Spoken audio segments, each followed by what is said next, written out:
Hello, hello, hello, everyone. This is Unfound live for May 19th of 2025.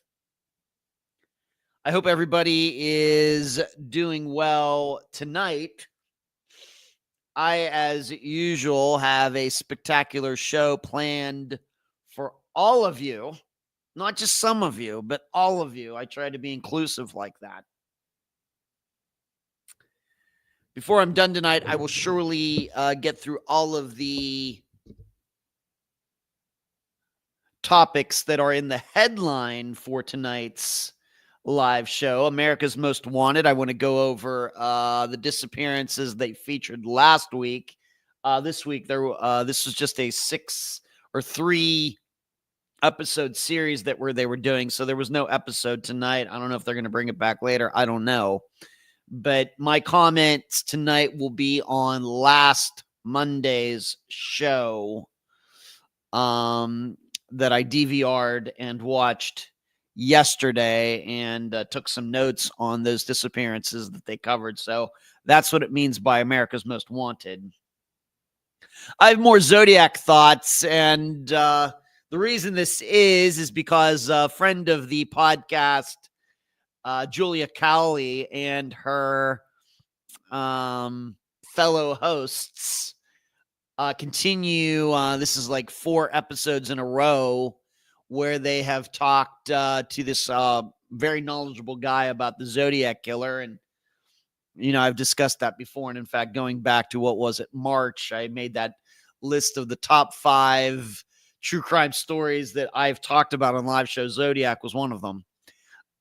They got into a few more items this past Wednesday, and I think that may be it, or maybe not. But, I'm a fan of the Consult podcast, and so they've done this so far 4-part series on the Zodiac. And given some of the discussion from last Wednesday, I thought that I would offer some of my comments on that as well. I would urge everybody, if you're not doing so already, to be checking out the Consult podcast. You can find it in all the places you can find Unfound. And then finally, of course, this Vegas veterinarian who went missing, he was found, and now the autopsy has been done.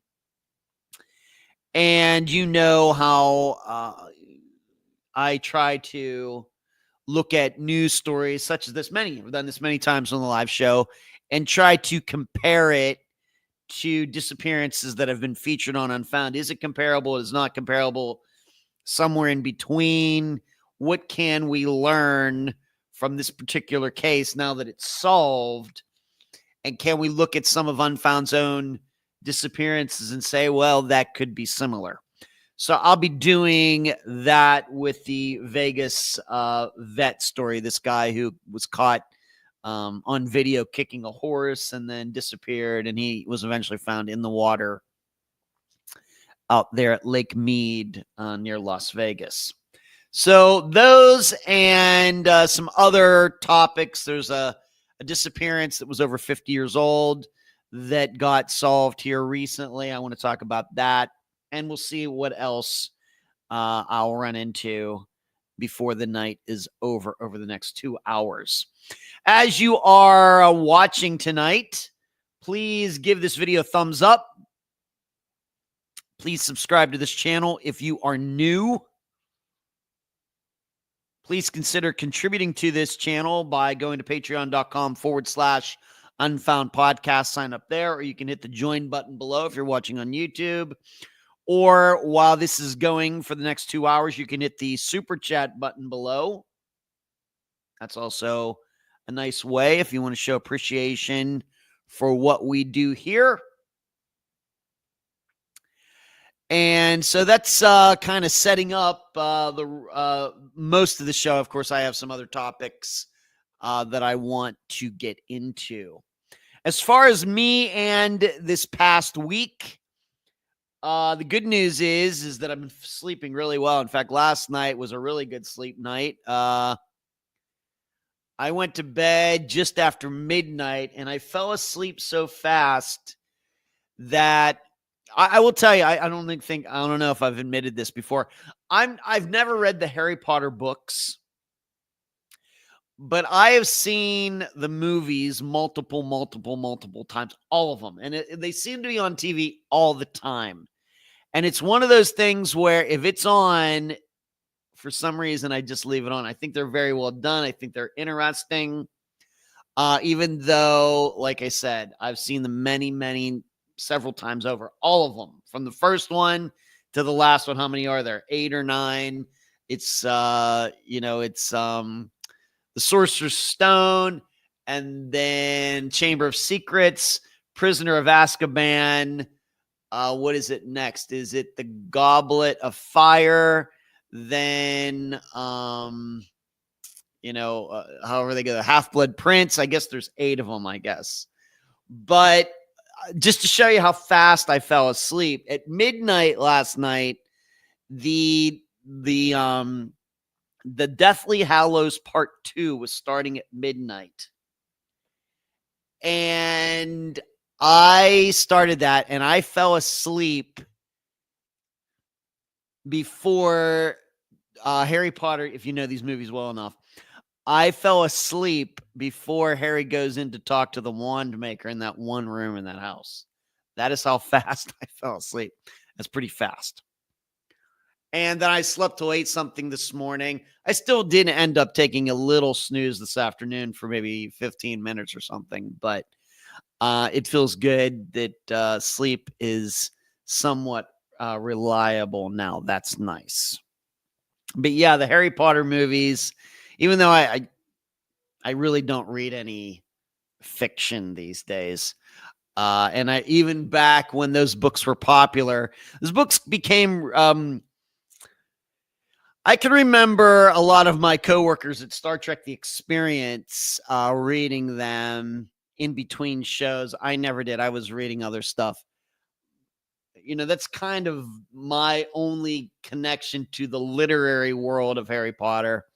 But then when the movies came out, I don't know if I saw any of them in the theater, but now they've been on TV so much over the past 15 years or something. I've seen all of them, and they do not bore me at all, even though I know where all of them are going. I think they're very well done. I think the acting and everything, it's quite a world that was created there. But that just shows you what my sleep is like these days, and it's nice. Although I will have to admit, like on Saturday night, sleep wasn't quite as good, but I think I just went to bed too early. But moving on, this past week, most importantly, as I told you I would be doing, this past Friday night, I went to see AC/DC with my buddy Dana, and it did not disappoint. Granted, when you go to a concert like that in a big stadium like that, you'd always like to be closer. And of course, all you have to do is be closer to spend more money on the tickets. And I do have my limits on such things. And where we're sitting, you have to understand, maybe some of you have been to concerts in stadiums. It's hard to get for any kind of music. It's hard to get the audio good. There's just so many things that the sound waves can bounce off of, and reverberation and feedback. The audio people have their hands full in stadiums, but AC/DC needs to play in stadiums because so many people want to see them. And there were 59,000 people there on Friday night. I can verify that, and I posted pictures and video on my Facebook page. You can check it out for yourself. It was a spectacle. It was something. And we were up there, my buddy Dana and I, up there in kind of the rafters. But it was well worth it, especially since AC/DC is only doing like 17 shows or something like that in the United States. I think that's it. Maybe it's not even that many. And I appreciate it that they came to the Tampa area, in contrast to my band Iron Maiden, which the last tour, they did not come to the Tampa area. And as far as right now, looking at their tour schedule, they're not coming to the Tampa area again for whatever reason. I don't know. So there's that. But AC/DC was here. That was a bucket list item. It wasn't. It wasn't a letdown. It wasn't just going to regular concert. Of course, recently I've gone to see Billy Idol. I've seen Cheap Trick. Fantastic shows too. Nothing against those bands. Happy for those. They had nice showings. They did great music. Enjoyed them. But those were not bucket list concerts. In fact, it was almost kind of just maybe of convenience that I got to go to those, whereas this was bucket list and it was fulfilled. Would I do it again? I would, but and I see, hello Dana, I see you in the chat. Yeah, For Those About to Rock was awesome. It was. That was the last, and I videoed it, and you can see it on the on my Facebook page, my personal Facebook page, not on any of Unfound stuff. But I think next time, I think I would be willing to spend more money for tickets to be down on the floor. And I know that would be expensive, but just to get the full experience, that would be neat. And I keep saying the next time I go to see Iron Maiden, that's what I'm going to do as well. I'm just going to have to grin and bear whatever the tickets are, because it's just that important to me. Of course, I've already seen Iron Maiden 3 times, but I keep telling myself the next time, wherever it is, whenever it is, I'm going to be down there on the floor. I'm going to be trying to get closer to the stage and get the full experience. And so I think that if AC/DC, who knows if they'll ever tour again? I don't know. But they're not youngsters anymore. But we'll see. And if they do, I'm going to think about it. So there's that. Disc golf, I was supposed to play on Sunday, but like I said, my sleep got a little messed up on Saturday night. And because of that, I knew my day was, if I went and played disc golf, I knew my day was going to be totally ruined. And that would have been yesterday. So I withdrew from the disc golf tournament. No big deal. It was the same course that I'd played the weekend before. No big deal. Whereas this coming weekend, I will be going down to Sarasota, and I'm surely not going to miss that unless it looks like it's going to be horrible weather or something. And maybe, but for now, looks like the weather's going to be okay. It's going to be hot. Imagine that. But I'm supposed to go down to Sarasota on Saturday morning. And as long as I don't mess my sleep schedule up, I should be prepared for that. Let's just see who's in here before I go any further. See who's in here tonight. Hello, Charles. Charlie, what's going on? Hello, Lisa. What's going on with you? Good to see you. Rennie, Leanne, Amy, Dee Dee, Stephanie, good to see you. Neighborly, Dana, of course. D, what's going on? T Smith, sup with you? Sup. So that was the disc golf story for this past week. I have been getting out and throwing, and I'm hoping this coming weekend to play fairly well down in Sarasota, although I'll try to keep my expectations low. Also, my trivia team, we won again. We won again. We just can't help ourselves. So we are 5 weeks into the season, and we've won, or is it 6 weeks? And we've won 4 of the weeks. I think that's how it works out. We're 6 weeks into the season, and we've won 4 of them. And the second place team, I got to hand it to them. They're not really that far behind. I think it's 40 points now or something, which isn't really that bad. One slip up by us, and they could easily be in first place. But after that, I think the third place team is like 200 points behind us. It's some crazy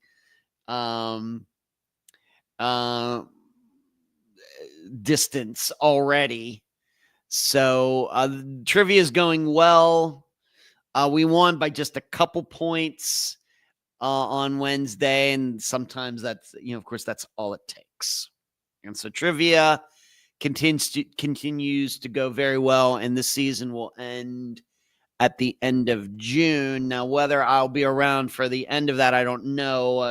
I'm trying to make some plans to go up and see my dad in Pennsylvania, but is that going to be in early June, late June? I don't know. We'll see. Because, of course, the last time I saw him was at Christmas and to New Year's, and I did talk to him today, and he's doing fine. So that's what's going on with trivia. And then the other big item besides AC/DC that happened this past week, what happened today, and I had my first interview with the people from Wheel of Fortune. And I have to give a shout out to dedicated listener of Unfound, Marty. All of you know him. You've seen him in the chat here in the live show before. That Marty was on the Wheel of Fortune last year. And when you were on there, after you were on there, they asked contestants, do you know anybody who you think would make great contestants to be on Wheel of Fortune? I don't know if they, can pick out 2 people or 10 people or 1,000 people. I don't know. But Marty put me on the list. He put me on the list of people he thought that would make interesting contestants. Because as I found out today, it's kind of what they do. They are looking for,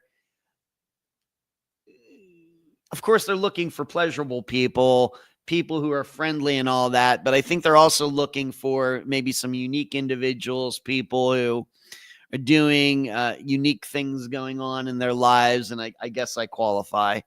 So I had that interview today. It was very fast. I don't know, 10 minutes over Zoom. And it went well. It went well. He just, tell me about yourself, what's going on. And so I told him about, first I told him about Star Trek, my time back then working at the attraction. Of course, that's like over 20 years ago now. But then, of course, I got into Unfound and everything that I've done, not almost 9 years and 360 some disappearances, being on TV last year, of course, testifying in the murder trial, all of that. And I think the guy seemed fascinated by all of it. I don't think that, I don't think there was anything that he knew about me before we started talking. So it went well, went very fast in 10 minutes, something like that, just to get a flavor for me. And I think this is where what they're doing right now. I think they're talking to a lot of people right now. And so we'll see how it goes. It's fun. It's, it's one of those, I guess it's like the Academy Awards. It's just nice to be considered. It's just nice to be nominated. But I think I would enjoy being on there. I don't know how nervous I would be. When it comes to Wheel of Fortune, mainly when I watch it is when I'm up seeing my dad. I mean, if I'm up seeing my dad for 2 weeks, I watch 2 weeks straight of Wheel of Fortune. And I watch 2 weeks straight of Jeopardy. He watches those shows every night. He's also a big Let's Make a Deal and Price is Right fan. And he likes Family Feud with Paul Harvey, Steve Harvey as well. But there's always time. My dad knows that when I'm up there, I will always block out time for whatever I'm doing to watch Wheel of Fortune and Jeopardy with him. So I think that should I find out that I'm going to be on, going to have a chance to be on Wheel of Fortune, that I will probably have to dedicate, kind of getting in a Wheel of Fortune groove by watching it every day down here, which I don't do. Mostly, really don't watch a ton of game shows when I'm here by myself. But, they fly you out there to LA and really treat you well. But it's a little bit of a whirlwind, I think, because, they film like 6 of those shows per day. It's really like a cattle call type of situation. And I've known this for years. Not finding this out now, but I've known for years. That's how all those game shows get filmed. Price is Right, all of them. So when you're seeing like, for example, The Price is Right, if you're watching it and it's like the Christmas episode, where the whole set and everybody's in Christmas outfits and, Drew Carey's dressed up as Santa or whatever else, that's probably been filmed like 6 months before that. And so they have Christmas in June or something, and then they time it so that it comes out at Christmas time. There's people that work those game shows. They only work for like a couple months a year. That's it. Vanna White, of course, Ryan Seacrest now, Ken Jennings, Drew Carey, these of course, the models on Price is Right and whatever. They only work a couple months a year. The rest of you, they can do off they crank those things out several per day. So, and it's a nice gig if you can get it. That's why, some of those game show hosts, they're hosts for like decades, like Alex Trebek and Bob Barker, because it's a fantastic paying job if the show's popular. And you only have to work a couple times, for a couple months a year. So I'll realize that they do. It's not like with Jeopardy. They don't film those like a couple days before they come out, unlike what I do with this podcast. It's like the exact opposite. So we'll have to see. I'm a very good Wheel of Fortune player. I guess we'll just have to see. Anybody can be a good Wheel of Fortune player when you're sitting at home with no pressure on you. So we'll see how I handle it. So that's what's been going on with me. It's been beautiful here. I got, as you all know, I have my new furniture out in the balcony. I have some candles out there at night. I've been sitting out there at night. Actually got stung by a couple mosquitoes last night. I was even joking around on Facebook. I'm up here on the 8th floor and mosquitoes are still finding me. Like, what the heck? So I have to make sure I have some off when I go out there the next time. Maybe I'll go out there tonight after the show's done. I don't know. But so I'm sitting out there with the candles and I'll do some reading on the computer, do planning and everything else. So that's been nice. And so that's what's been going on with me. My friend Shannon, who I talked about, I think last week, she made it to North Carolina, so I'm excited about her. She safely got to her destination, and so that's good. And then my friend Foster Boom, one of my closest friends of all time, a woman who I got to know when I worked at Star Trek. She had a birthday a couple days ago, so I wished her a happy birthday, and I tried to get all of my Facebook friends to wish her a happy birthday as well. So that's what's been going on with me. Who else is in here? D says, well, Death said with his question you won last week as well. You mean for your trivia, D? Of course, Taylor with Stitchin', Bitchin', and more. And that's actually D who runs the trivia show that I've been on recently. And D is talking about, I think, the man in her life who asked me the disc golf question during last week's show. He says that I won just because I knew that. Well, that was an easy disc golf question, D. If he's going to ask me a question in the upcoming show, let's see if he can make the disc golf question a little more difficult. Let's see if I can be tested on my disc golf knowledge. I'd like to even know how much disc golf knowledge I have. So maybe we can plan for that for the next time. Hello, Fishing. What's going on with you? Good to see you tonight, getting in here. Being on a game show would be fun. Well, the thing is, Charlie, should I get to be on it, I do get to bring, I think, a guest with me. Every time I see one of these episodes, when the person gets to the final puzzle, they always have somebody that's in the audience that they've brought, of course, a spouse or whoever. So I would get to bring somebody with me. So for everybody who knows me, the sucking up can start now. Max says, now you know the rest of the story. Yeah, Paul Harvey, Steve Harvey. I knew I was going to make that mistake, Mac. I knew it. I knew it.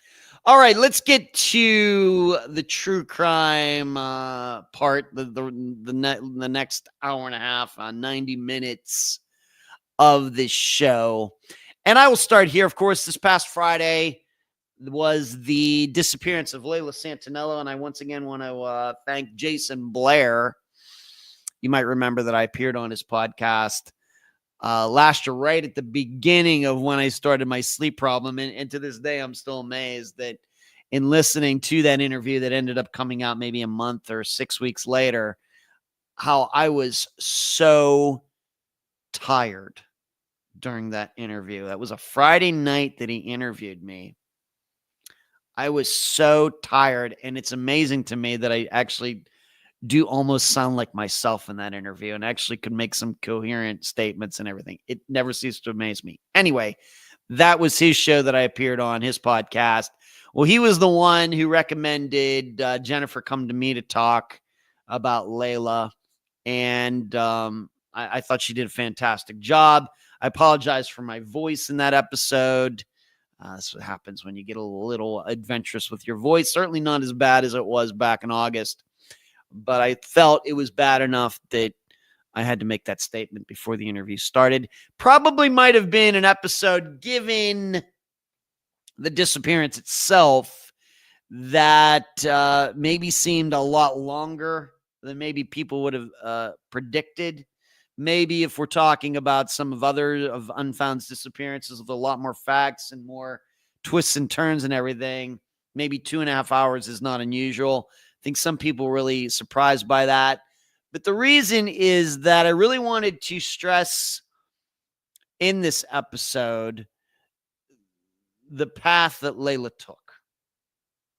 Now, of course, we get into who these missing people are anyway, but even more so, sometimes this podcast is, a tool for learning.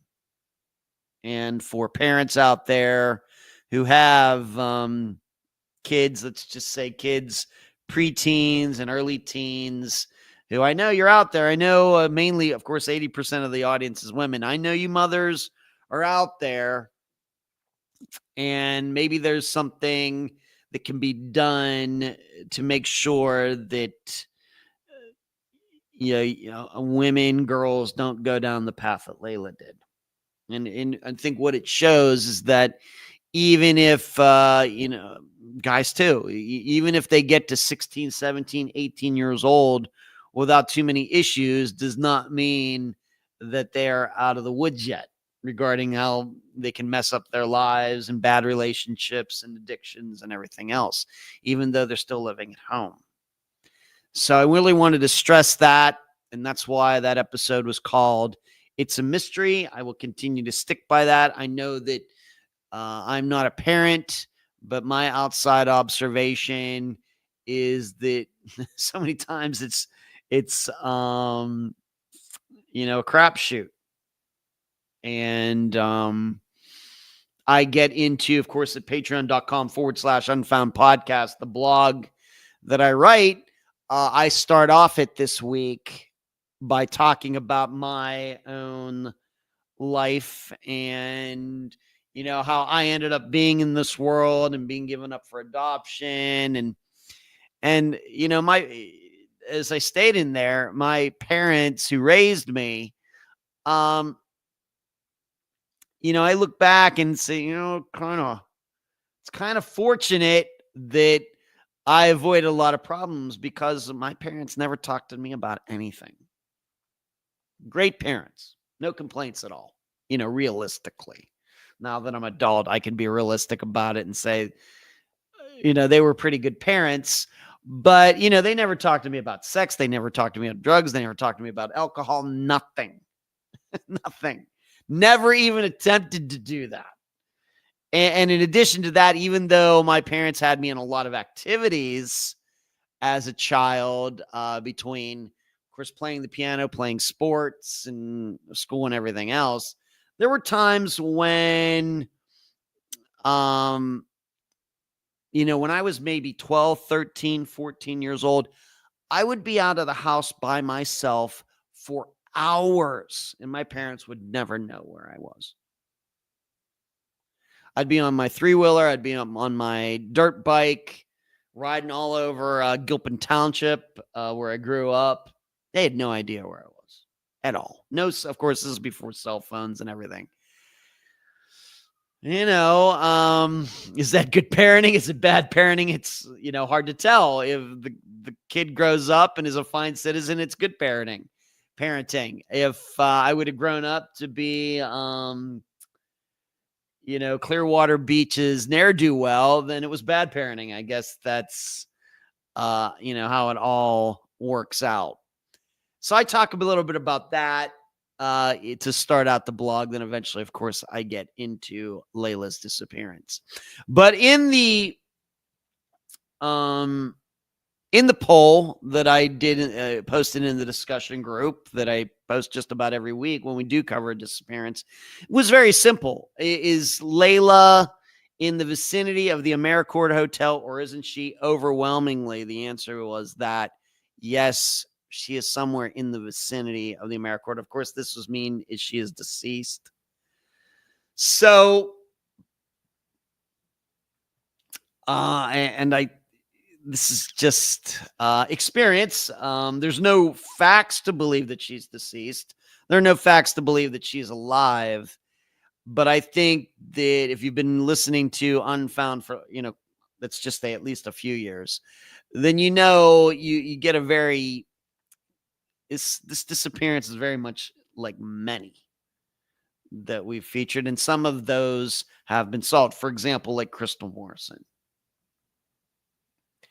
And, that it kind of feels like that one. Now, if Layla is deceased, how did she die? Of course, most importantly, where is she? Harder questions to answer.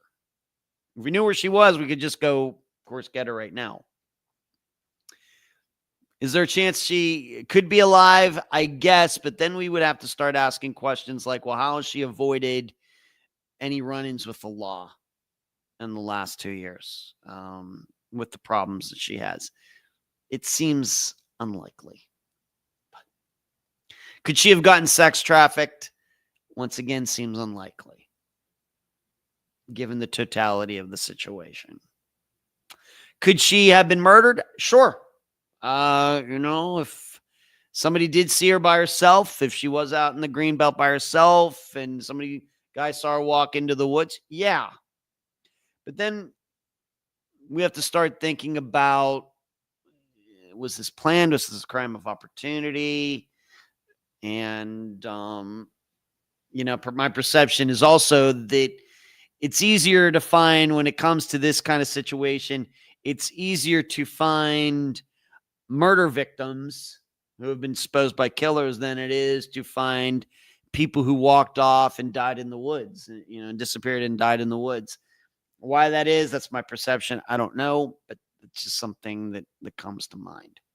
But in the discussion group, very simple question: is Layla in the vicinity? Well, what's the vicinity? I guess that could depend. But, I would usually define that as a couple miles at the most away from the AmeriCorps. And overwhelmingly, the people who answered the poll said yes. Let's see what everybody is saying here. Hello. Hi. My oldest daughter will be 18 in December. Okay, D. Wow. All right. Is this the Harvey Keitel from Taxi Driver channel? I don't even know what that means. We played on building sites come in when street lights come on. We didn't have any street lights where I grew up, Cash, out in the country. No street lights. Yeah. Maybe chicken wants someone to let them know I was alive. Yes, we biked miles in 80s. Why I love Stand By Me film reminds me of my childhood. Yeah, me too. I know that we're prior, but 80s still free. Yeah. So that's me, an 80s kid. Of course, I just went to see AC/DC. So it shouldn't be a surprise, although technically they were, of course, maybe you could say bigger in the 1970s. Obviously, Back in Black came out in 1980. And then they even had The Razor's Edge, which came out in the early 90s, which was huge. But mostly a 70s band, but still an 80s kid going to AC/DC, not that crazy. And looking at the crowd, a lot of kids there. It seemed like a lot of families went there together. That's always nice to see. But quite a few people. I mean, 59,000, a lot of them were older than I was. At least my perception. Okay. I look a lot like Harvey Keitel and Taxi Driver. I don't know whether that's a compliment or not, Cash. Usually it's Jason Bateman when I had shorter hair. And maybe I've gotten another couple comparisons over my life. Harvey Keitel would be a new one, but I am getting older. And if I'm going to be Harvey Keitel, I guess it's not bad from Taxi Driver, but his role in Pulp Fiction will always stand out to me. So moving on, let's get to the first item on the America's Most Wanted, and that would be these disappearances that they featured. They featured 3 of them, and that would be Chelsea Grimm, Terrence Woods, and Savannah Hale. And I'm going to go over each one of those and kind of give my analysis on them, but I trying to remind myself that the people who are on that show, the analysts, the panel, certainly don't have as much leeway as I do, being that I run my own show here, and they obviously were not running their own show there. Let's start with Chelsea Grimm. Now, you should know they invited in Gabby Petito's dad this week, and he had a lot to say about Chelsea Grimm's disappearance. This is a disappearance I actually featured as an Unfound now. She was a woman who went off on her own, and she's going to be driving across the United States or something, and eventually her car was found abandoned. They ended up finding a police officer who had interaction with her. There was a badge cam, and she was saying, it's just taking a moment here, was setting up for some photography, and the police officer kind of just let her go. She was parked there. He pulled up, talked to her. That was it. But by the next morning, she was missing. 2 of the tires on her car were flat. And like I said, there's an Unfound now that I did. Was this back in 2023, maybe? Not long after she went missing. You all know what Unfound now is, recent disappearances and trying to analyze them just from the news that's out there. The tough part about this is right away in that show, there was the comment, well, this could be a lot like Gabby Petito's disappearance. I'm here to tell you, Chelsea Grimm's disappearance is nothing like Gabby Petito's disappearance. Chelsea Grimm was by herself. Gabby was with her boyfriend. We now know what he did to Gabby. Certainly there were problems going on with Gabby and her boyfriend, but I don't know if either of them were having any mental breakdowns like it seemed Chelsea Grimm was certainly having. So it just seemed to me that this was they were just trying to connect the two because it's good marketing. It's good marketing. It's horrible analysis. It's great for the marketing to get attention for the disappearance, I guess, being that, even people who don't know anything about disappearances now know who Gabby Petito is. But from an analysis point of view, it's not relevant at all. Zero. This is, once again, as I stated last week, this is why I would have a problem being on a show like that, because I would be embarrassed by it. if I was on a show where they were making a comment like that, I'd have to say, I'm standing there on screen with these other people on this panel, and somebody's going to say that, I'd be like, oh, come on. So there's that. So I guess what I'm saying is, I think I'm if I get to be on Wheel of Fortune, I'll make a better guest on Wheel of Fortune than I would ever would on America's Most Wanted, bizarrely. But it's obvious that Chelsea Grim was going through something. I'm not saying that the police officer in the moment could have done anything. I'm not saying that he could have predicted that she was going to go missing eventually. Not long after that, hindsight's 2020 and everything else. But something was obviously going on with her.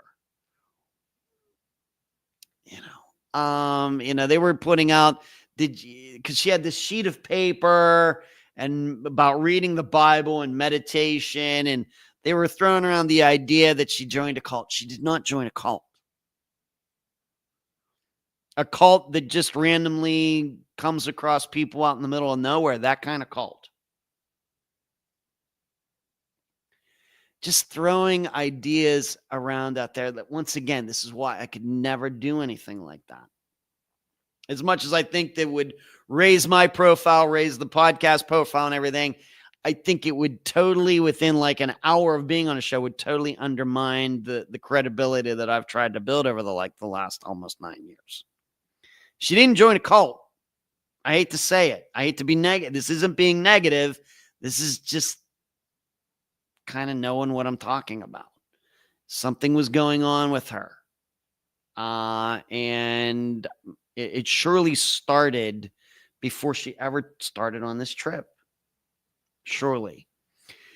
I would have a question that I don't think they got into. At least I don't have him in my notes here. What medication was she on? By the way, Cash, you can write all that stuff. I'm never going to be able to read all of it. All right. So maybe other people are reading it, but if you keep posting stuff, I don't mind it. Just don't expect me to read every line because I just don't have the time. So my question would be, was she on any medication? And when I don't mean physical medication. I don't mean like insulin or something for her heart or anything like that. The kind of medication, anything that has to do with bipolar or depression, everything like that. We know how touchy that stuff can be. And I know after 360 some disappearances, that we've certainly covered some disappearances that are due to that. Of course, mental health issues, certainly that aren't being taken care of, where there's no medication being used, and also ones where people are taking the medication, but because a lot of this medication is hit and miss. It's not like taking Lipitor for cholesterol. It's very hit and miss, and just one little change in the body's chemistry, you're taking the same dose every day, the next day it can totally throw you all out of whack. Was this what Chelsea was going through? Maybe. I don't know. They didn't really talk anything about her mental state as far as any sort of medication that was trying to keep her normal. Maybe she was on none. She didn't need none. It's just something that comes to mind. They made a big deal about the flat tires. Well, the two flat tires could mean something. The problem is somehow in the, 15, 17 minutes of covering Chelsea's disappearance, they didn't state why the tires were flat. Were they flat because she ran over something? Were they flat because they got slashed? Were they flat because somebody actually went out and undid the thing and put the little fingernail? Maybe some of you have no idea what I'm talking about, but the little, of course, air connection for your tires on any kind of car. You unscrew the cover if there's one there, and you can put your little fingernail on the little pin there, and air will actually come out of the tire. Is that how the tires became flat? We don't know. They didn't say. I'm not saying it's not out there somewhere, but I'll admit I didn't I don't know if that information is public or not, but that would be helpful to know. Because my impression is that even though we talked about tires getting slashed, it's not something that's easy to do. And you certainly do need to have a very sharp knife to do that. Would Chelsea have had something like that? I don't know. It's pretty much the only, we have to remember there's a lot of pressure on those tires. The rubber is not thin, and it's not like you can, you really have to give it a good poke, a really good stabbing to do that. Would a grown woman be able to do that? Yes, but you'd have to have the right tool to do it.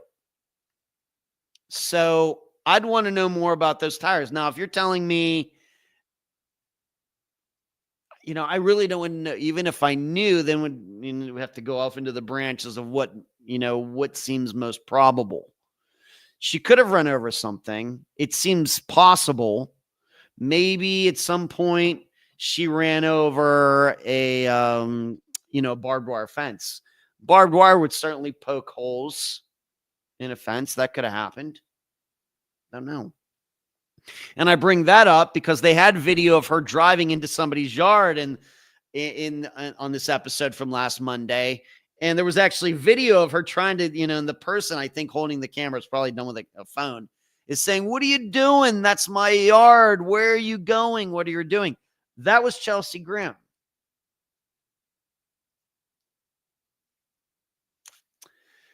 So I realized that that the family might have been given a lot of hope. Well, maybe she joined a cult or, something. And, and here I have to come in and I guess you would say be negative or just have to analyze it in a way that isn't being motivated by marketing and editing and everything else. The fact is, Chelsea Grimm was going through a mental health episode, and the odds that she survived this out in the middle of nowhere where she was is very, very low. Very, very low. Now, if this happened in a city, maybe a little different. Maybe she might become homeless, or we might even be open to the idea that she had some sort of amnesia or something, even though we know that is the rarest of the rarest of the rarest. But she was out in an area that she shouldn't have been. And what was her water situation? What was her food situation? Those are then things that we have to start thinking about. And she's, with that sheet of paper that they showed, it seemed that she was manic.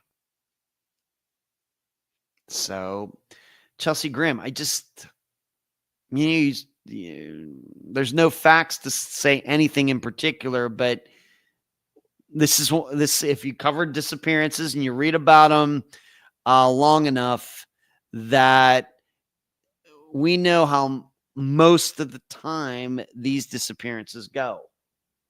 And it's not that she ended up in a cult. It's not that she's out there and living under an assumed name, starting a new life or anything. I don't think Chelsea Grimm was capable of doing that. Not in her current state that she was at the time of her disappearance. Just don't know. And as I continue to state, the problem with too many people is, as happened with the America's Most Wanted show last week, they're looking at it too much from a standpoint of logic. Well, she wouldn't have done that because you don't know that. That you're only saying what you wouldn't do with your sane mind. Chelsea Grimm did not have a sane mind at the time of her disappearance. She's driving in somebody's yard, and everything else. She's lying to this police officer. She did not have a sane mind. So why are you continuing to look at it as if she did? That's stupid. So that's Chelsea Grimm. Let's see. I know Cash has said a lot. What has everybody else said? Lisa Ed, have you heard of Hayseed Dixie? They do DACD covers, bluegrass style. Lisa, I got to tell you, I don't want to hear about any music unless it's in its original form. I have to admit, I'm not a fan of people taking a song and then turning it into something else. You know, well, we have this heavy metal song. We're going to make it music that you would hear in an elevator. Not a big fan of that. You know, I'm even particular, like with Layla, the original Derek and the Dominoes, Quincy Layla. The original Layla, in contrast to when Eric Clapton then redid it, what was the late 80s, early 90s by himself, the acoustic. Not a fan. So, not going to be a fan of AC/DC bluegrass style, Lisa. Not going to do it. Not going to be like that. T. Smith, oh my God, Jason Bateman. Yes, you definitely do. I know. Even though, I mean, he and I have totally different noses.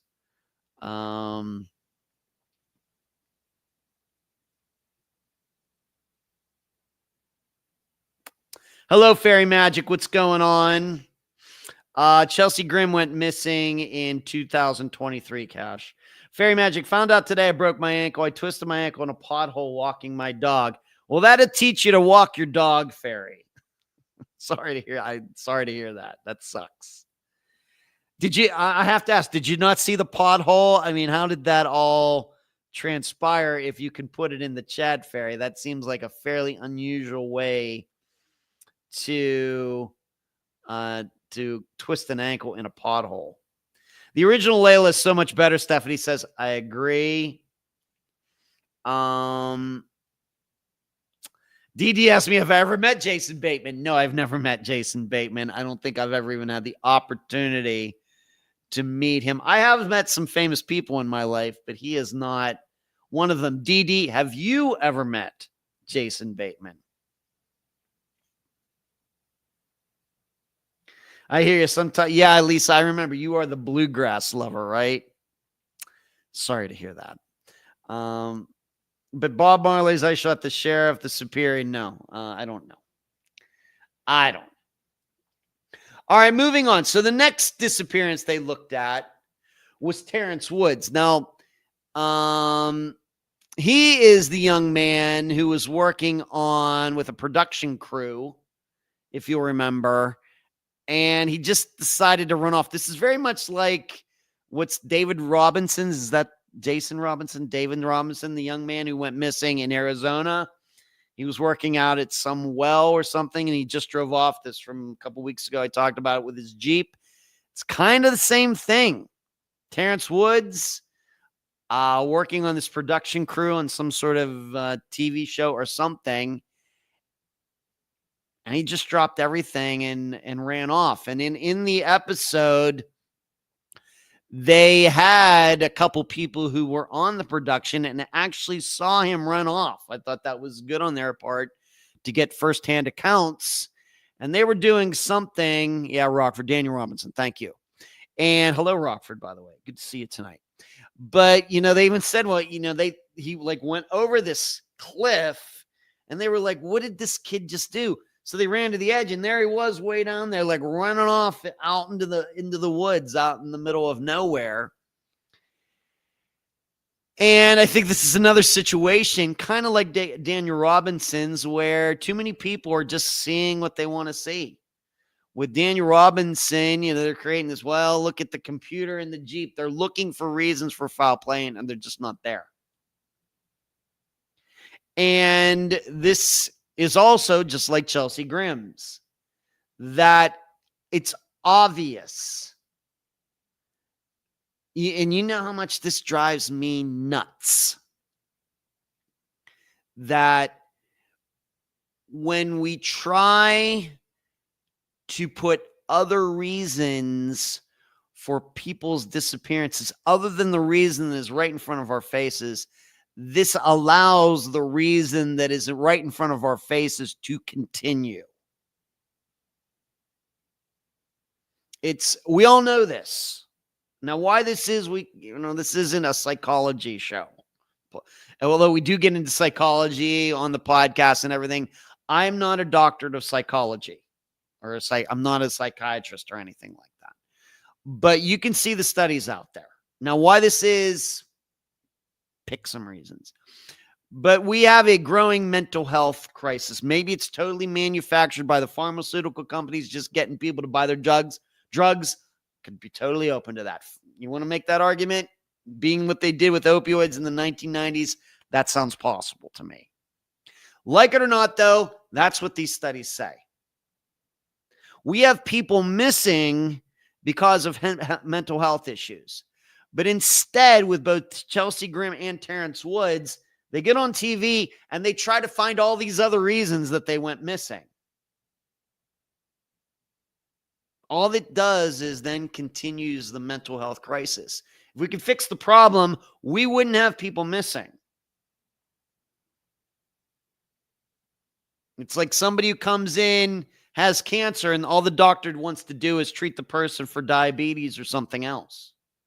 Well, it's no wonder then that the cancer is going to spread. So with Terrence Woods, and I'll just read what it says on the Charlie Project. It's not that long. Woods' co-workers on the production crew said he was acting strange, and at some point he ran off into the woods and never returned. At first, the rest of the crew thought he might have fallen off a cliff, but when they arrived at the cliff, they saw him down at the bottom still running. His co-workers reported him missing at 5:30 p.m. We also have to remember that Terrence Woods, in the days up to his disappearance, he was just making stuff up to his parents. He was lying to his parents. He was lying about his parents. He was telling people that his dad was suffering from some disease or something. His father was fine. He was just making stuff up.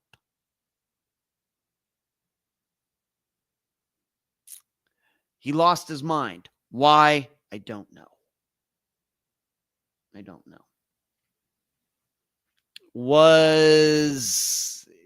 Does mental health issues run in his family? Was this something that was going on before he ever took this job? Did any of his friends who maybe knew Terrence better than his family did ever say that, noticed he was acting strangely? None of that was in the episode. But once again, in the coverage on America's Most Wanted last Monday, they're trying to find all these other reasons that he could still be missing. If Terrence was having a mental health issue, and which most likely was, and his fight or flight response kicked in, and him being a young man, he could have gone for a long time. And this would be one of those examples where I would say that you need to stretch out that search area from 1 mile to a lot more than that. Even though I realize that the numbers, the square miles and everything get big very, very fast. He could have gone a long way, but when somebody's fight or flight kicks in, and if it's flight, who knows how far you could go. And it could be, and once again, looking at it all from too much of a logical point of view. I think it was one of them. They were saying, well, how is it they could do this and then turn around and, act sane over here, but then just not too long after that, act totally crazy and run off. I think that was what they were talking about Terrence. I don't know. But it happens. It happens all the time. And like I said, it's exasperating. I'd want to know, just like with Chelsea Grim, I'd want to know, was he ever diagnosed with anything? Was he supposed to be taking anything? Did any of his friends ever say anything to his family? Terrence is doing this. He's doing that. Because, like I said, I'm not a psychiatrist. I'm not an expert on the topic. But my inclination is to believe that these things you don't go from being a sane person to what we might call an insane person in one day. They're just little things. My impression is little things pop up over time. Granted, they may be ignored, but they're there. And so my guess is that Terrence Woods was showing these tendencies well before this day, even before he started making up stuff and lying about his parents' condition and all of that. And maybe people were just, sloughing it off and not taking it seriously. Nothing in the coverage about that. Nothing in the coverage. Let's see. DD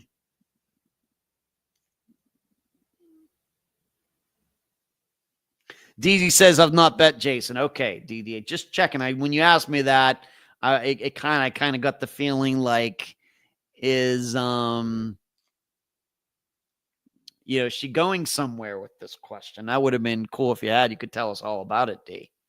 Great memory, Ed. Yes, your bluegrass. Yeah, that Lisa, it would never work out. Fishing, it happens when least expect it. Rockford, Daniel Robinson. Okay. Ferry says, I did not.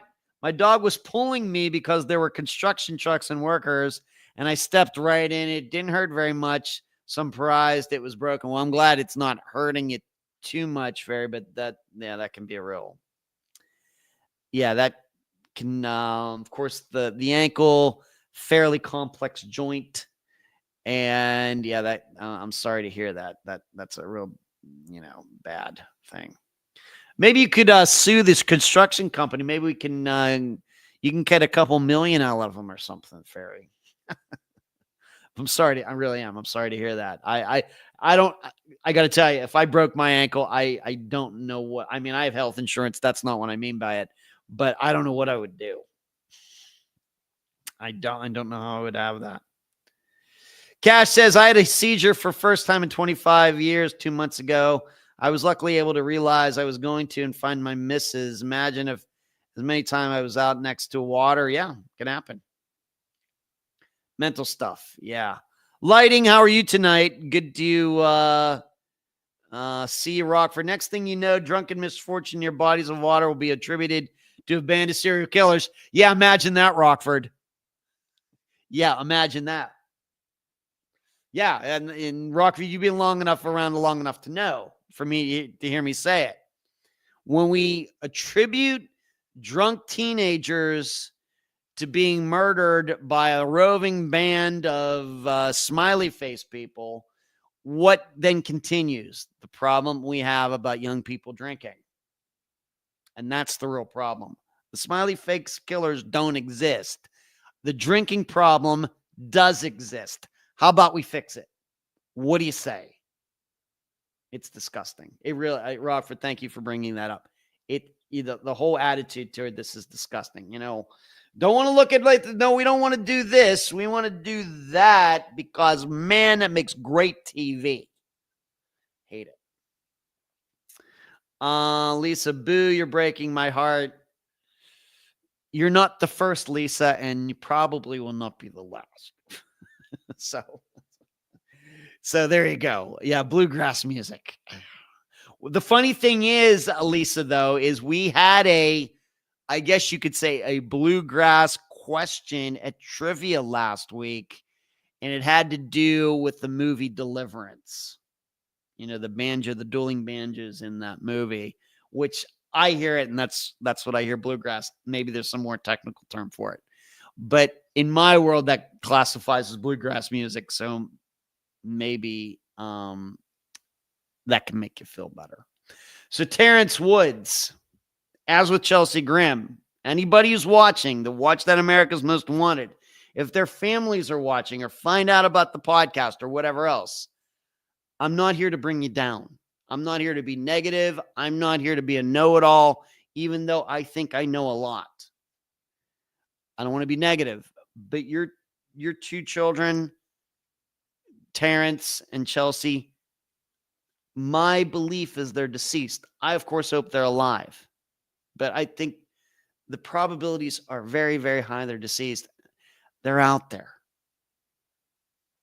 And what I would tell you is, I know it's very difficult, but if there are other people, being now that those disappearances have been on TV and everything, if you're getting people coming up to you and telling you, well, you know what? I think they were both, I think they were murdered, and I can do this for you and I can do that for you. Do not listen to those people. I know it's going to be very, very, very difficult. It sucks, but you can't listen to those people. They will keep you on the line and keep your hopes up forever, and it will not be any constructive work. That's the most important thing. While you're pursuing all these other things, nothing constructive is going to get done. Remember that. Just remember that. Accidents happen, lighting, great minds, and all. Yeah, yes. So there's Terrence Woods. He just ran off. It might have run until his heart gave out. That's how powerful the fight or flight response can be sometimes. Now, the other one was Savannah Hale. You know, they had her on video. She might have been drinking. It's documented that she was struggling with depression. And in my guess, once again, this is how they do things on TV. This is probably why Chelsea's, Terrence's, and Savannah's disappearances were all packaged together. They're all very similar. These are all people who were struggling with something mental. Certainly. And the thing about Savannah's, though, is she and her car is missing as well. She left a message. She took off. And so she and her car, and my understanding is that since Savannah went missing, there have been people, these maybe people on YouTube and people not on YouTube, divers on YouTube and divers not on YouTube, that have searched local waterways and not found her yet. And that makes it very, very tough. Like I said, appreciate the work that all these divers have done, especially over like the last 5 to 7 years. Spectacular. Great. The problem is once they don't find the missing person or the car or whatever in the most, what we would say, logical places, there's not much else they can do. You have to understand that there is, it's not perfect. As long as a disappearance followed like step 1, step 2, step 3, step 4, step 5, and the person goes into the water right down the street and they go look down there and that's where they find it, it all works out. And I'm happy for that. We just have to realize that's a very small minority of disappearances. You have to understand that. And when that doesn't work out, these dive people, they don't know what to do, just like everybody else doesn't know what to do. There's no, this was planned. There is no plan B, I guess is what I'm saying. We're going to search here, these places. That's plan A. If plan A doesn't work, they don't have a plan B.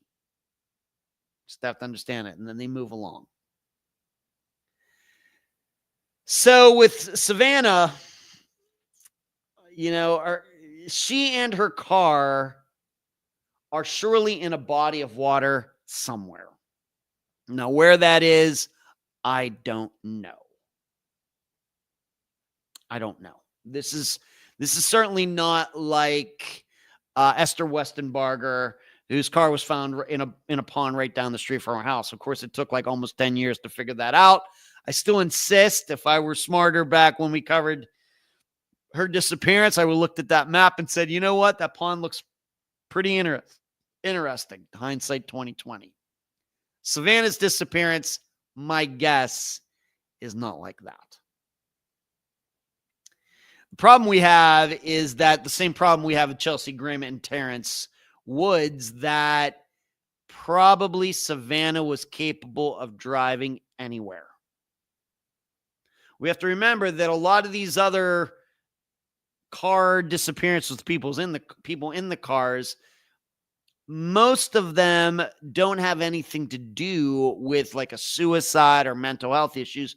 For the most part, it's just people running off the side of the road and into the river, making the wrong turn into the water, avoiding a deer, maybe, of course, that could never be proven, and going into the water. In a horrible rainstorm or something, sliding off the road and going into the water. So what I'm saying is they're on a road that they're supposed to be on. With Savannah Hale, there's no way that could ever be known. No way. And now, of course, the complex part of Savannah's disappearance is that she had this cash out card and it got used like after she went missing, and it was used in a McDonald's and it got turned down. And then when the family found out about that, they actually put money on this card to see if it would be used again. And it was. Now, why didn't, of course, all McDonald's have video, why they would know where it was used, why they didn't immediately go to the McDonald's and get the video, I don't know. They didn't do that. Of course, if they would have done that, it certainly would have been said in the show. It wasn't. Even if the card was used online and it was some sort of DoorDash or something like that, that could also be found out. Well, where did the person go? What address? You could go to the McDonald's and, that kind of information would be privileged or not. But they didn't do any of that. So what are we talking about here? I don't know. How did somebody get her cash out card? She could have thrown it away. It could have been on the ground. This is not unusual. She could have thrown it out even before she went missing because it had no more money on it.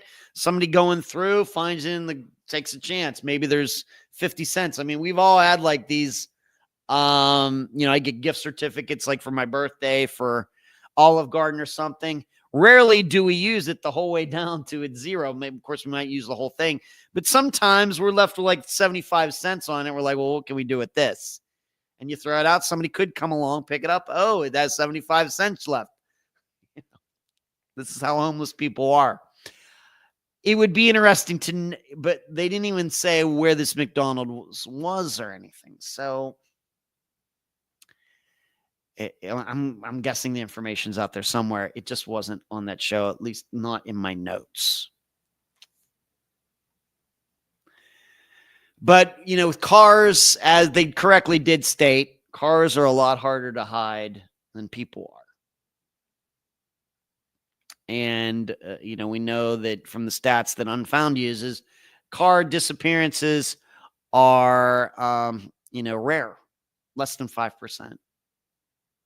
But pretty consistently, these cars and people in them are found in bodies of water. Of course, Eric Franks, I always have to bring it up. Eric Franks is an exception.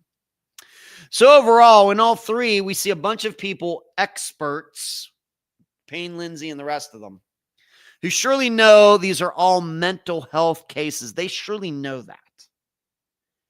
But they play up the foul play angle because they're on TV and they're expected to do so.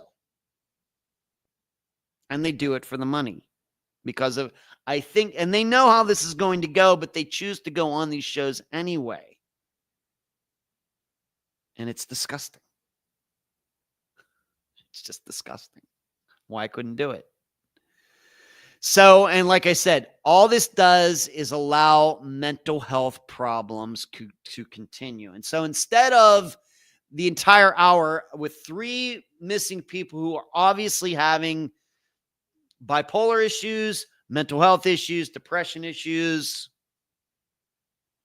instead of that hour being about you should go get help, and the message should be about we need a different attitude toward mental health in the United States. No, instead it's we got to make sure these people weren't murdered.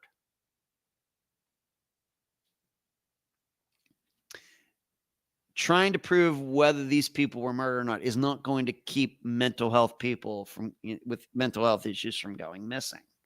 I thought we're here about prevention and stopping this, not about trying to be creative.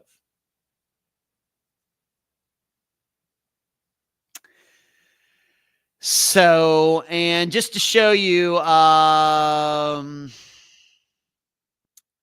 what Fox really thinks about missing people, they did this like I said, this was only 3 episodes. America's Most Wanted Missing People. Although the regular America's Most Wanted came on tonight at 9 p.m. Eastern, just when I was starting the show, Do you know what took the place of America's Most Wanted missing persons for the last 3 weeks? You know what came on at 8 on Fox? Lego builders. That is how much Fox cares about missing people. That should tell you something. So that's my opinion on all three of these disappearances. None of them are foul play. They are certainly all mental health disappearances. I would say in at least Chelsea's and Terrence, I think you just have to keep going back out to that area, out there. Just like I said with Jason Landry and many others. You just have to go out there and keep searching. And actually not with helicopters and drones, but actually boots on the ground. That's what you're going to have to do. So, what's everybody saying? Cash, you're setting records tonight. Hello, Marty. What's going on? I was talking about it earlier, Marty. I was telling everybody about Wheel of Fortune today, which went well.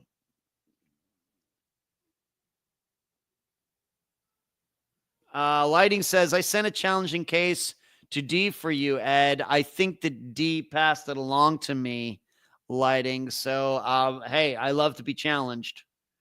I'm all up for it. That is how we learn, and that's how you get tested. These challenging ones, you really have to think through everything. I love them. Marty says, yeah, my kids had me watching Lego Builders. Yeah, well, that was where America's Most Wanted Missing Persons was playing last week, Marty.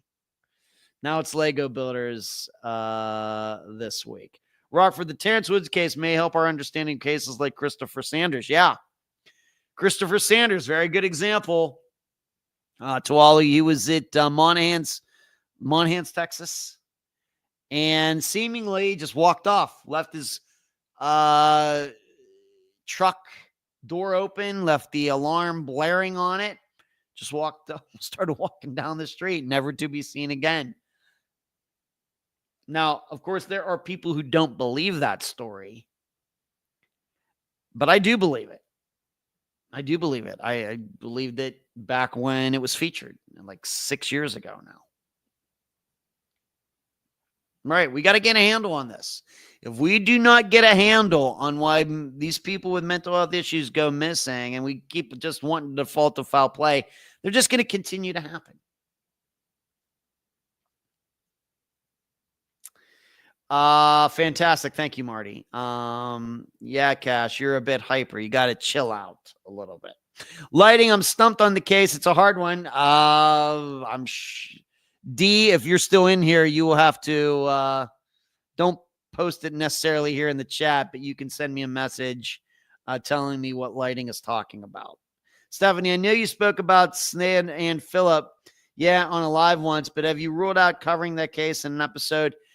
Well, if anybody in her family would want to talk to me, Stephanie, of course, the issue would be that I've already made it public on Dr. T's show back in September. She and I talked, of course, because Dr. Telesco was there for September 11th. She went down to Ground Zero. She knew exactly what it was like. And so we talked about Snea's disappearance. And given I wasn't there, I was in Las Vegas when 9/11 happened. But Dr. Telesco was there. And even from her own mouth, she thought it very, very, very, very unlikely that somebody went down to Ground Zero as a doctor and then got killed there. Because the reason I would say is, if that's so, she's the only doctor in New York City who did that. I know a lot of police died down there who had to go down there. A lot of firemen and firewomen who went down there and died in the buildings and everything else. But she's seemingly the only doctor who saw what happened and went down there. That seems unlikely. So to cover her disappearance, when her family has fought to say that she did get killed when the buildings collapsed, that is going to be a little difficult. Now, I will tell you, I can be objective about it. and everything. But here's what I know: a lot of families can't be objective about it, so I can't rule it out. I'm not saying I wouldn't do it, but I think the hurdle would have to jump is me talking to them and them knowing, because I have to be honest with them, that I don't think she died in the buildings where they fought for years to get her included in the 9/11 memorial that's there. That's going to make things difficult. Yes, it was sent to you. Thank you, D. Lisa says hi to Marty. Everybody's talking. Okay, to Marty. Marty's always very popular. Not surprising at all. All right, so let's move on to this. I want to talk a little bit more about the Zodiac. I know a lot of you take an interest in the Zodiac. And given that the people over at the Consult, Julia Cali and company continue to have that as a topic of conversation. Is it going to be part 5 this week? I don't know. But some things that came out on the recent episode was one, the Kathleen Johns. Now, who is Kathleen Johns? She was not a victim of the Zodiac. However, she claims that she had a run-in with the Zodiac. And if you've ever seen the movie, this is the story where woman's with her baby. She's driving down the road. Somebody comes up. Some guy in a car comes up beside her and yells to her, "Hey, there's something with your tire." She pulls over to the side of the road. This guy allegedly fixes the tire. She goes farther down the road. The tire comes off. She takes her baby, gets in the car with this guy, and this guy claims he's the Zodiac and he's going to kill her. And then eventually she's found standing on the side of the road. She's hid her baby like in the woods. And, this story got out there. And some people believe that she really did have an encounter with the guy as the Zodiac. I have to tell you, I don't believe this happened at all. Even the way that it is portrayed in the movie, and we have to understand with the Zodiac movie with Robert Downey Jr. and Mark Ruffalo, etc. Fantastic movie, but you have to remember, they took a lot of artistic license with that. But in the movie, I think they were trying to make it look like, yes, she really did have an encounter with him. But even in the movie, the way it's portrayed, it seems like unlikely. Because it's still unclear to me, well, if he says that he was going to kill her, then why didn't he? How did she get away with a baby? It's all very unclear. My personal opinion, and this just shows you how cynical I think I'm about things. I think Kathleen Johns just needed the attention. She knew about the Zodiac, and she just wanted some attention. She wanted people to feel sorry for her. And so she created this story about having this encounter and how she escaped, and she gets some attention and everything else. I think that that's what it is. Now, that sort of mentality is, of course, here in the 21st century with the internet, we know how many people do this stuff.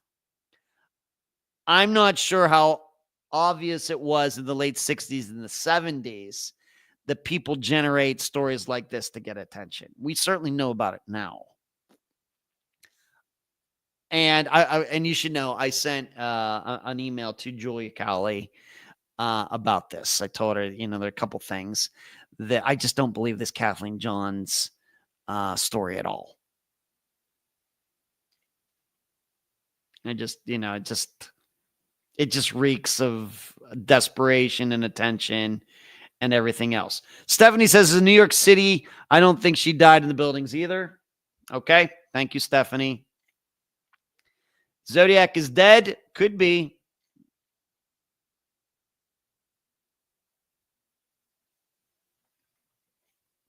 Yeah, chronologically.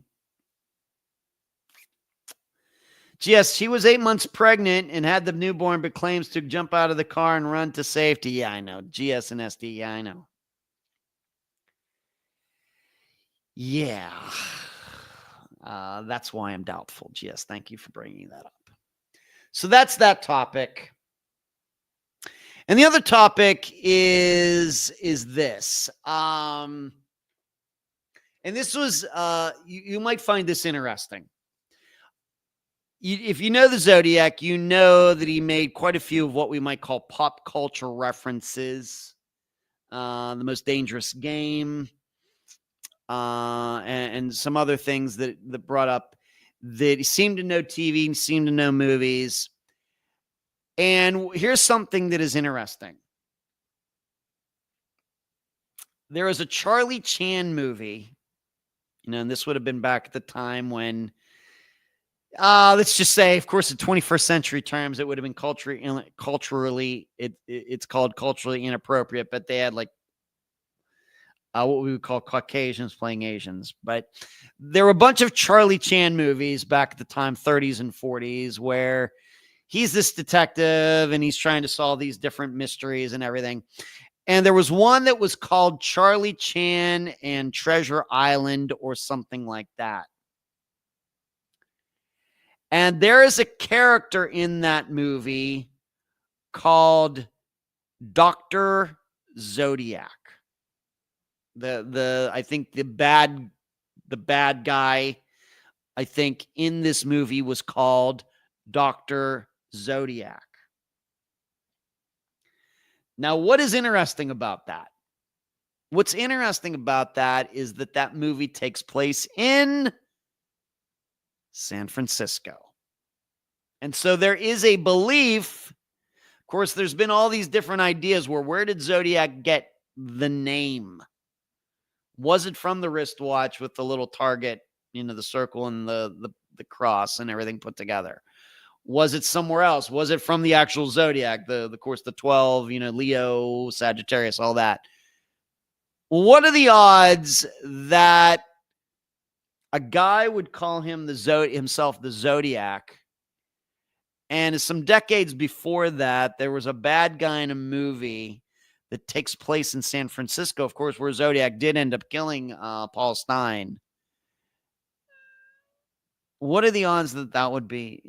That is something. And so I started thinking, and once again, this is something that I emailed to Julia, with these different pop culture references seemingly, is knowing those pop culture references a way to solve who he is? If he's going to talk about and we can draw some correlations here, connections between what he wrote and then movies or TV shows, could it be then the code to actually finding him is in those shows as well? Now, I don't know what that all means, but it's something that came to mind. It's something that came to mind. He got the name from the symbol use. Well, that's one idea lighting. That nobody knows how he got his name. Nobody knows. These are all everybody has their own spin on it. There's nothing for sure. I mean, he never did say why he called himself the Zodiac. We have no. But for me, when I find out there was a movie where the bad guy was Dr. Zodiac in San Francisco and the Zodiac Killer ends up killing somebody, I start thinking maybe that's the best choice of all of them. Because we have to remember how many words there are in the English language. The English, if you don't know, the English language has more words than any other language, and it's not even close. English is a language that draws from so many different languages and calls those words our own. From Latin words to German to Italian to Spanish to everything, then gets into English, which has more words than, and we have like 15 words for the color blue. So then in the English language, what are the odds that a word that's used as the name of a killer in a 1930s movie in San Francisco ends up the same name of a killer who in real life is a killer in San Francisco? it seems non-coincidental. I found that fascinating because, well, and you should know in the podcast, the consult, they brought that up. They didn't say where the movie, it took myself to go see where that movie was, because it got me thinking, well, because the guest in the consult said, well, back in the 30s, there was a Dr. Zodiac who was a bad guy in a Charlie Chan movie, but they didn't bring up the San Francisco part of it. I found that out myself because I started thinking, well, I wonder where that movie took place. I'm not saying it was shot there. All I'm wondering is where was it supposed to be taking place? And when I saw it was San Francisco, I was like, man, you can't make this stuff up. So there's that. You can check that out for yourself. You can go to imdb.com or Wikipedia. Just do a search for Charlie Chan and Treasure Island. I think that's what the movie was, all in Treasure Island or at Treasure Island or just in Treasure Island. You'll find it. And you can find out who Dr. Zodiac was in that episode. But on that,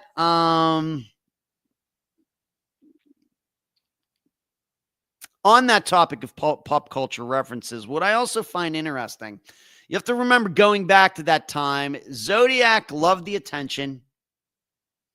One of the letters that he wrote, he stated that he wanted everybody wearing like pins.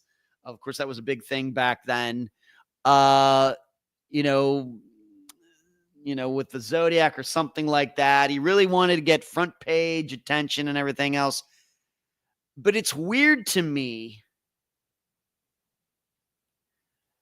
that he never said anything about the Dirty Harry movie.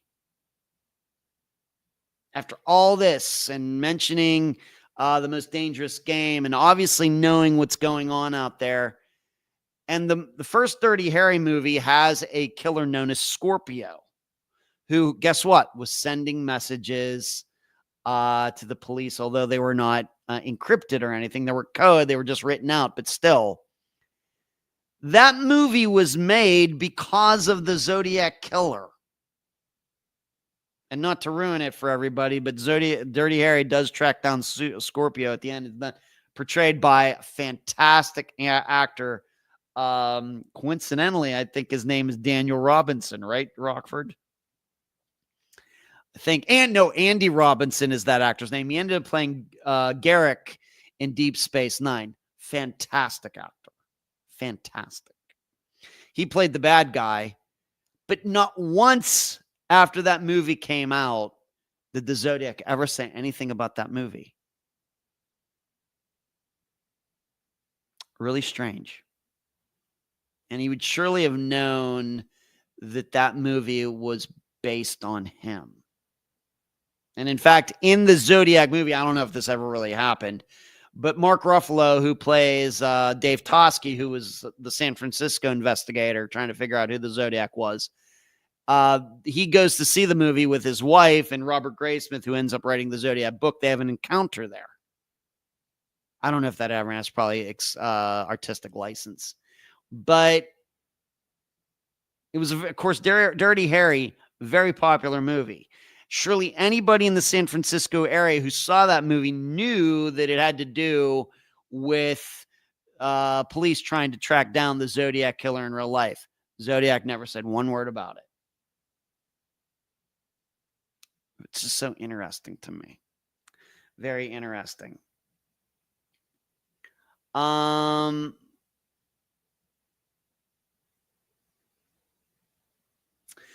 Rockford says the console did a great job with the Zodiac. Her co-host Bob Drew made some compelling points about the spelling errors and the communications and level of intelligence. Yes, he did, Rockford.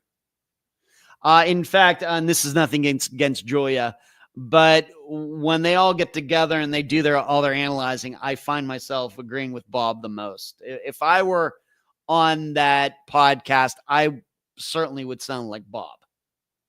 There's no doubt in my mind. And this goes back, of course, very long time. I've been listening to the podcast. It's almost without air. When I hear Bob talking, it's like, yeah, yes, that. Is it because he's a guy? I don't think so. I don't think so. So I agree with you, Rockford. I'm getting my anger right now. I'm not angry. I'm just excited, just passionate. Yes, he did. He loved the attention more than most of the serial killers. He did lighting, and this was what makes it even weirder. That not one positive comment, not one negative comment, nothing in between. That nothing. Never said one thing about the movie, and that movie was very, very popular. Made a lot of money. A lot of people went to go see that movie when it came out in 1971, and it would have ran right on the, right, not during the spree, of course, depending on what you want to believe and how many people the Zodiac killed, but it came out just like, a year after Paul Stine was murdered in San Francisco. Never said a word, even though there were Zodiac letters that came out after the Dirty Harry movie came out. It is something. And I made that comment to Julia. She's not gotten back to me on that yet. So it's just something, once again, it's one of those things that's like right in front of your face. And of course, I've known about the Zodiac for a long time now. Of course, most people who take an interest in true crime and known about it for a long time. And it's only been recently that finally occurred to me that he wanted all this attention, but never said anything when he got attention. Big time attention. Clint Eastwood, even by that time, big time star. No attention, nothing read about it. Nothing said. Moving on, let's get to the Vegas veterinarian story. To go back some weeks now, this guy who I guess until that point had a decent reputation in Las Vegas as a veterinarian. And if you remember going back to the last Dr. Telesco show I did in April, she and I talked about this, her being a horse owner herself, that he got caught on video kicking this horse in the head. I'm inclined to believe this was being videoed probably because there were things that had gone on before that caught the person's attention. The video got out. He tried to defend himself, and then he went missing. And surely I think there would have been charges brought against him for animal cruelty. Now, I think the horse was going to be fined. I don't even think the horse was seriously injured. I don't know what kind of penalties in Nevada even go with animal cruelty. Of course, it depends on how bad it is. But the horse is going to be fine. But he went missing. And surely the reason is not because he was afraid of jail time or a fine or anything. It was because his reputation was ruined. I guess rightly so. But his car was eventually found out at Lake Mead. It took a while. It took a month or something to find out what happened to him. But he was eventually found in Lake Mead. And just within the last couple days, the coroner's report had been released as to what exactly happened. And what they found was that he had taken some drugs that would eventually knock him out, and he swam out into the lake. And he essentially drowned himself. So you get out there, you just keep swimming. And if the drugs weren't in his system, probably he could have turned around and came back. But because the drugs were in his system, or drug was in his system and it was going to knock him out, that he's out there in the middle of the lake, he passes out, he drowns. Now, you should know something. Even though I haven't been overtly public on this, I happen to believe that Unfound has covered a couple disappearances like this. Now, how common is this a way to commit suicide for people? I don't know. I'm going to guess it's pretty rare. Of course, being that he's a vet, he would have access to those kinds of drugs very easily.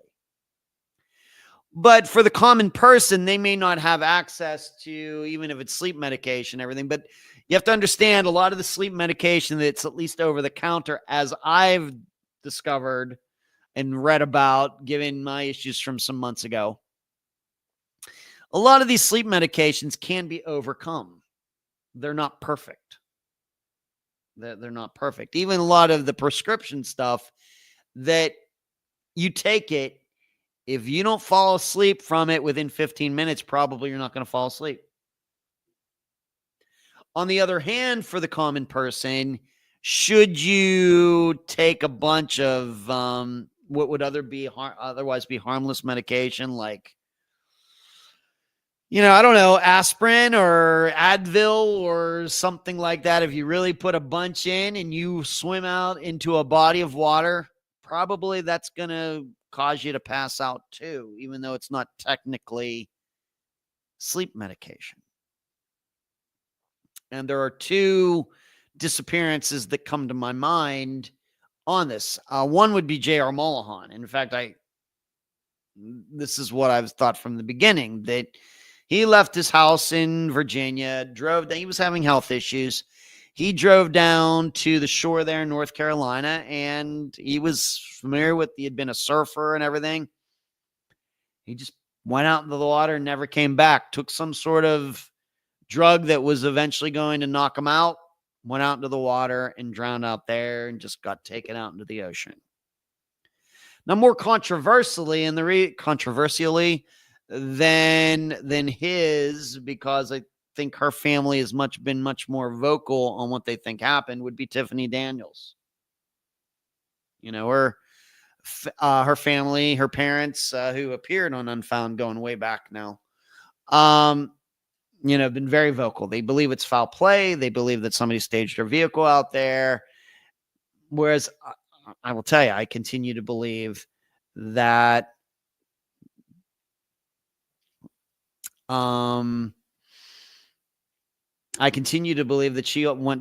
swam out into the Gulf.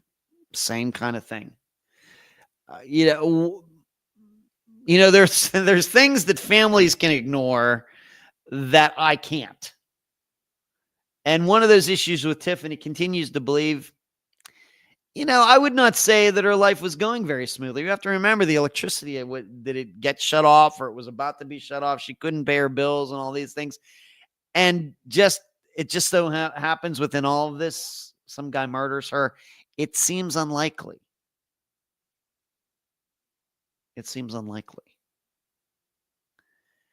So when you get back to the Vegas vet and how we can apply what we now know, being that his body is found, we now know what happened there. We have to start opening our minds more to that idea that this has happened in disappearances that are still unsolved, that we believe have something to do with large bodies of water. Now, of course, if it's a river, I don't think it matters whether somebody's taking any drugs or not, especially if it's a big river, a raging river. It's at night. I think very likely that if somebody, even a healthy person, goes into the water like that, they're probably going to drown. Without any help. No assistance from that. But when you start talking about the Atlantic Ocean or the Gulf,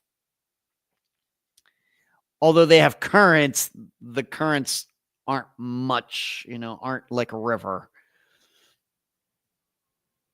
And a lot of times, unless it's a really bad storm, the waves really aren't that bad. It's going to take other means for that to happen. And so I think that people do that. I think that they think, well, you know what? I think this is the way I want to do it. But what if I get out there and I start getting fear and I turn around and swim back to shore? Well, they make sure they can't do that by knocking their bodies out. Pretty sure. It's very sad. I hate even talking about it. I don't even like thinking about it. But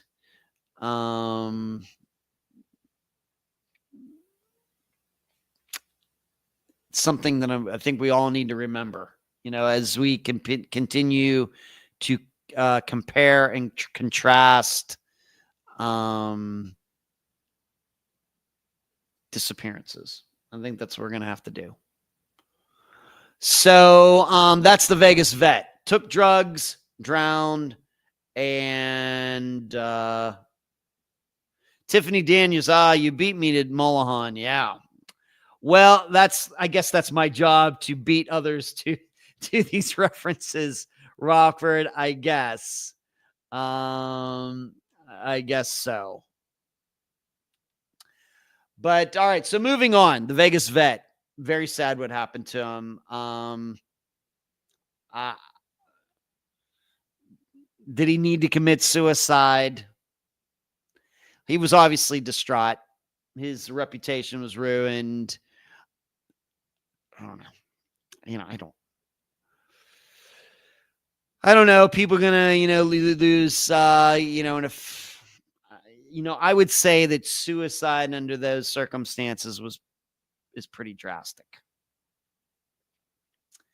I think that he would have survived it. I think that he'd had to maybe move out of laws. He couldn't certainly be a veterinarian anymore. Obviously did not have the temperament to do that. Something had snapped in him. But somehow keep his life together, and maybe somewhere down the road, be able to apologize for it and everything, and say, I lost my mind, I shouldn't have done that and everything. My guess is that there might have been things going on with him more than just the kicking of the horse, is what comes to mind. How many of us have actually been in a situation like that? Not too many.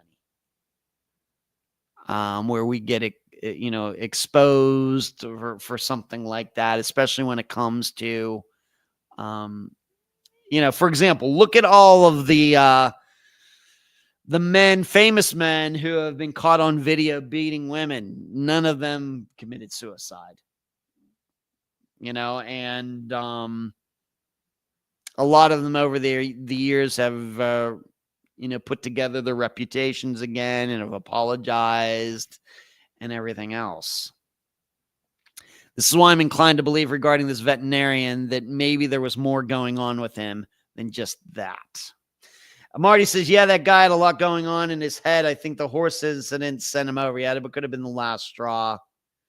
For sure. So let's talk about this 50-year disappearance that got solved. University of Utah announced that remains found last year have been identified as a college student who went missing more than 50 years ago. Skull fragments found near the summit of Black Mountain in 2024 were 99.9% genetic match to a living relative of Douglas Brick, B-R-I-C-K, who went missing in 1973, the university announced in a press release on Tuesday. The context, Brick, who was 23 when he disappeared, was last seen leaving his dorm on October 12th, 1973. He was in his fourth year at the University of Utah, where he studied physics. University Police Major Heather Sturzenegger decided to reopen Brick's case in 2022. For me, I just wanted to try to bring closure to the family and resolve the case so they can have some peace. I've always had a really strong feeling that we would be able to solve this case. She began looking into the case with the University Police Detective John Dial. There's very little information and no records of anyone who knew him. They did not know who his roommate was, who reported him missing, or where police searched for him. There were claims that Brick had dropped out of school and moved to Ogden, Utah, that he fled the country, or that he had disappeared in the foothills around the university. They discovered that Brick's sister had called university police in 2018 to inquire about the case. Dow met the sister in California and collected her DNA through a cheek swab. The DNA was then entered into a national database, but there were no matches. In December 2022, Sturzenegger, how about this for a coincidence, was at a doctor's appointment with her daughter at the office of Dr. Steve Warren. She told Warren about her work and the case she was investigating. Warren then revealed that he went to the University of Utah in 1973 and his roommate was missing. You talk about a coincidence. Warren was the person who reported Brick's disappearance. That is crazy. Warren told Sturzenegger where police had been searching for Brick. It was a huge breakthrough found completely by coincidence, the university said. It's crazy. Hunters found the skull fragments in October of last year. Sturzenegger noted that the remains were found near the search area. Police received permission to send the remains to a lab specializing in extracting DNA. 5 months later, the results confirmed that the remains belonged to Brick. Brick's family thanked the hunter who found and reported the remains, as well as Sturzenegger, Dow, and all the people and agencies who were involved in the case. We're requesting privacy during this time of transition. Brick's family said, we never stopped hoping for answers about Doug's disappearance. Many years ago, we pushed for the cold case to be reopened with the addition of DNA evidence. We are relieved to finally have some answers. Heather Sturzenegger said, when I got the report, I lost my breath. My heart was pounding. I was shaking. I was thinking, am I reading this right? Is this him? University Police Detective John Dial. I felt a very personal connection to Douglas throughout this investigation in a way it's hard to explain. There was a push and a connection that I felt was from Douglas to this case specifically, moving along and being persistent. I felt very strongly that I will always have Douglas in the back of my mind and his family. And Dr. Steve Warren, Douglas Brick's old roommate, I can still picture him in his classes, going to class with this hard case briefcase. I can still see all of his belongings in the back seat of his car. I never forgot one thing about it. I mean, that is just crazy, crazy coincidence. The head of the University of Police is thinking about reopening the investigation into Douglas Brick, but she was stumped on how they were ever going to try to track down Douglas Brick's roommate. And the doctor who is seeing her daughter is the roommate. That is so crazy. But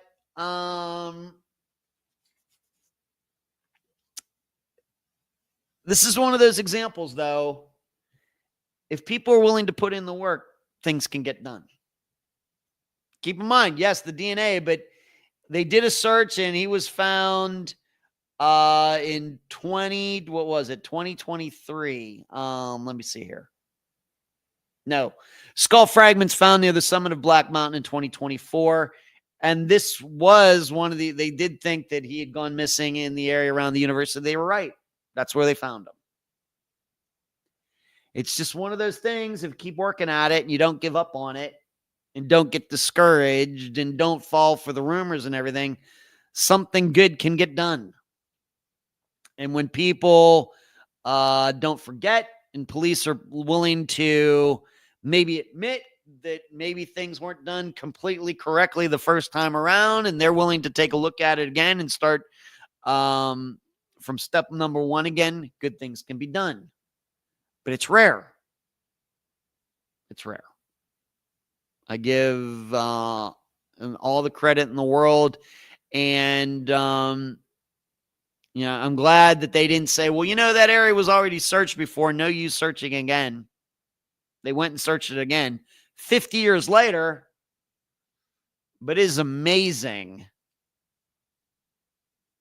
how often that works. Way more. It works way more than it should. Way more than it should. So there you go. Douglas Brick has been brought back to his family now. What was going on with him? And I don't know. I don't know.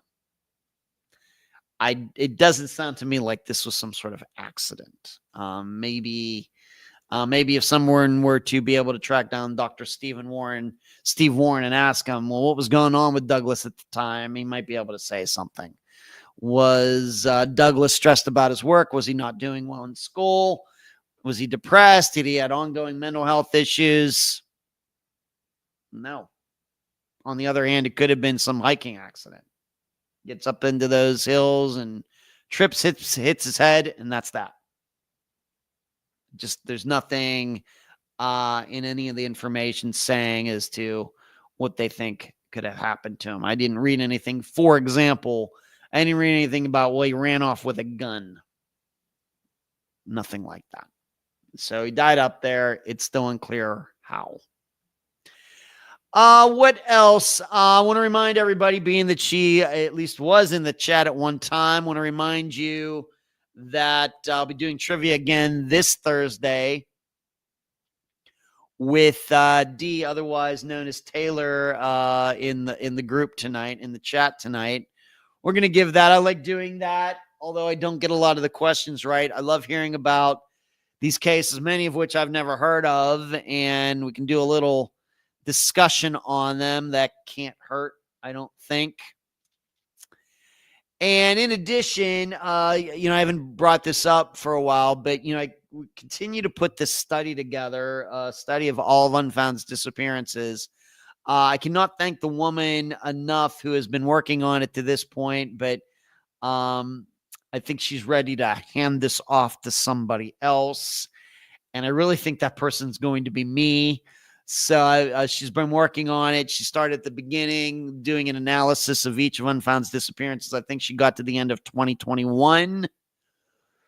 So we got like 3.5 years to go of additional disappearances. But when it's done, it's going to be the most in-depth database as far as different conditions and categories and everything. Of course, like NamUs, you get the regular stuff, the dates, the locations, height and weight, and things like that. Whereas what I have her doing, I've had her doing, is noting, for example, how many days did it take for a report to get filed? Did a car go missing as well? A lot of different, like I said, I think there were over 60 criteria, something like that. It's a crazy number. But eventually all of that is going to go into a database that you can use just like NamUs. So if you want to look up just disappearances where a car went missing as well, you can do that. If you want to look at disappearances of people who were on the record as having mental health issues before they went missing, you'll be able to do that.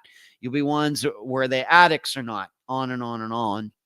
So that is not something, a kind of database for disappearance or anything else that exists anywhere. And Unfound is going to have one. And I think it's the next big step in understanding disappearances. So you'll be able to just click off, well, what Unfound disappearances fill these criteria, and that list will come up. So it's going to still be a while. But I think a lot of people, and not just all of you, but I think a lot of people in some very, very important positions are going to find the results of this study and then the following database to be very interesting as well. So that continues on. So what we got? We got about a couple minutes. One thing I didn't get to tonight, man, it's been tough finding guests. So this Friday, I'm not sure there's going to be an episode. I just cannot even begin to tell you the amount of weirdness that myself, my assistant, other people have run into in trying to track down people. The weirdness and responses and flakiness and everything else. I don't know why. I'm not taking it personally. I don't think it has anything to do with the podcast or me and everything. I think there's just, I know I start to wonder if we've reached like peak true crime. I'm wondering if it's, families and maybe a little burn out on the whole thing. I also have to realize that there are a lot of people out there trying to do now what I'm doing because it's been very successful. And so I think a lot of these families are getting inundated with messages from people. And so when I'm emailing them or one of my assistants is emailing, that's just of one of like 10 different messages from all sorts of people they're getting. And it can be overwhelming. So there may be that as well, but we'll keep working at it. So I don't know what's going to happen this Friday. I guess you'll know when Friday gets here. But thank you all for being here on this Monday night. Thank you for joining in. Had a great discussion tonight. I hope you enjoyed it. I thought it was a fantastic show myself. But I hope you all have a great week. And please keep your heads on swivels out there. Do not become victims. And Charlie, say hi to the kids to me. For me, to me. Charlie, say hi to the kids for me. Good night, everybody.